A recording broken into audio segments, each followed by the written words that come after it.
لوگ تمہارے تابع ہو جائیں گے. تم اکثریت میں ہو, تم نے پاکستان بنایا ہے, تمہیں مساجد میں نقصان ہوا, محکمہ اوقاف میں نقصان ہوا.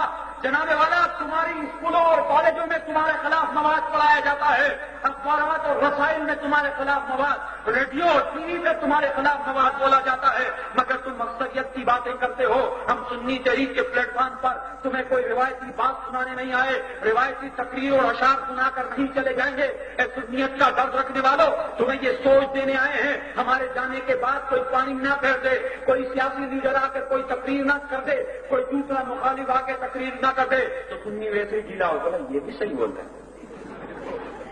سنی کیا ہوتا ہے, ہر جگہ کھڑا ہو جاتا ہے. دیوبندی نہیں آتا, اہل حدیث سب جگہ نہیں جاتے, شیعہ ہر جگہ نہیں جاتے, سنی سب کی تقریر سننے جاتے ہیں. بولا کیا کرنے گیا تھا؟ بولا یار اس کی بھی تلاوت بہت اچھی تھی, بات عقیدے کی, بات مسلک کی ہے, مگر بات سننے آتے ہیں ہمارے پاس. بولا یار یہ قرات بہت اچھی کرتا ہے. تو بھائی تیرے کو بولا کس نے تھا تو وہاں جا؟ تو بولا میں ان کا جلسہ دیکھنے گیا تھا, کتنے آدمی تھے, ایسے سینکڑوں ملیں گے جو تعداد دیکھنے نہ پڑتے اور ان کا جلسہ کامیاب کر دیتے. تو اس لیے اے سنیت کا درد رکھنے والوں, سب کی تقریر سننے مت جایا کرو. کوئی آ کر تمہیں یہ نہ کہہ دے کہ یہ فرقہ واریت ہے, یہ ہماری قوت کو برباد کرنے کا, یہ فرقہ واریت نہیں ہے. ہم یہ سمجھانا چاہتے تھے, ہم اپنے مسلک, اپنے عقیدے, اپنے نظریے کے تحت زندہ رہنا چاہتے ہیں. ہم دوسروں کی عبادت گاہ پر قبضے کی بات نہیں کرتے, ہم دوسروں کو ابھی کافر کافر بولنے نہیں آئے, بلکہ سنیت کا درد رکھنے والوں کو ایک پلیٹ فارم پر جمع ہونے کی دعوت دینے آئے ہیں. اے سنیت کا درد رکھنے والوں, جب تم ایک پلیٹ فارم پر جمع ہو جاؤ گے, تم سب سے بڑی جماعت ہو, تم سب سے زیادہ ہو, اور جو سب سے زیادہ ہوتا ہے وہ جماعت ہوتی ہے. فرقہ وہ ہوتا ہے جو جماعت سے نکلا ہوا ہوتا ہے. جو کسی بڑی جماعت سے نکلے اس کو بولتے ہیں اس نے ڈیڑھ یونٹی قائم کی ہوئی ہے. دیکھ لو دیوبندی کتنے ہیں, اہل حدیث کتنے ہیں, شیعہ کتنے ہیں. یہ سنی اگر جناب والا پیشاب کرتے تو دیوبندی بہ جائے.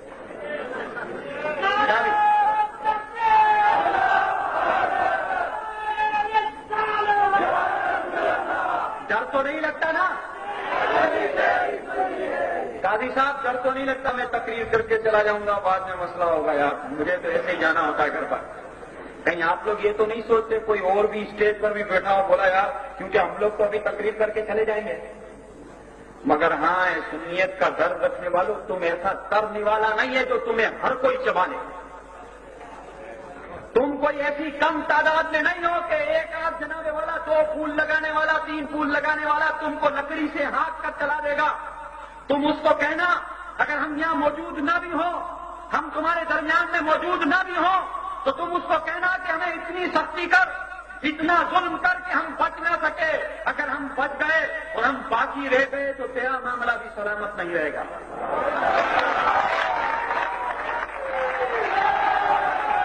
اس لیے کہ ہم افراتفری کی دعوت دینے نہیں آئے, ہم قتل و غارتگری کی دعوت دینے نہیں آئے, ہم کسی کو کافر کافر بولنے کے نعرے لگانے نہیں آئے, بلکہ یہ بتانے آئے ہیں ہماری مساجد ہے, اگر اس کو واپس لینے کا کام کرتے ہیں یہ ہمارا قانونی حق ہے. ہماری آبادیوں میں دوسرے لوگ جلسہ نہیں کر سکتے, دوسرے لوگ ہماری آبادیوں میں تبلیغ نہیں کر سکتے. اگر ہم اپنے مواد, اپنا لٹریچر عام کرتے ہیں, اپنی تبلیغ و اشاعت کرتے ہیں, اس راہ میں انتظامیہ کے لوگ, ایسا ہوتا نا کہ ان سیٹوں پر بھی تو یہ دوسرے غصے میں ہوتے ہیں نا, اور سنی ان سیٹوں پر ہوتا ہے تو کام نہیں کرتا. سنی ٹیچر بھی ہو تو اپنا مواد نہیں پڑھاتا. یہاں کوئی ٹیچر ہو تو ناراض مت ہوئیے گا. عربی ٹیچر جو ہوتے ہیں نا دیوبندی, تو سنی تحریک بننے سے قبل کلاسوں کے اندر علم غیب پر درس دیں, حاضر و ناصر پر, حاضر و ناظر پر مسائل بیان کر رہے ہیں.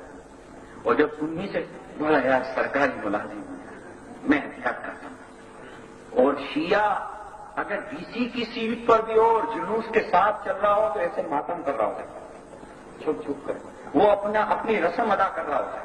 سمجھ میں آ رہی ہے نہیں؟ یہ سرکاری سروس پر بھی ایسے ایسے کر رہا ہوتا ہے. اور تم لوگ بولتے یار میرے چھوٹے چھوٹے بچے ہیں, تو کیا تیرے بڑے بچے ہو جائیں گے جب کام کرے گا؟ جس کے چھوٹے بچے ہوتے ہیں وہ بولتا ہے میرے چھوٹے, بڑے ہو جاتے تو بولا اب تو بوڑھا ہوگی ہم کیا کام کروں گا.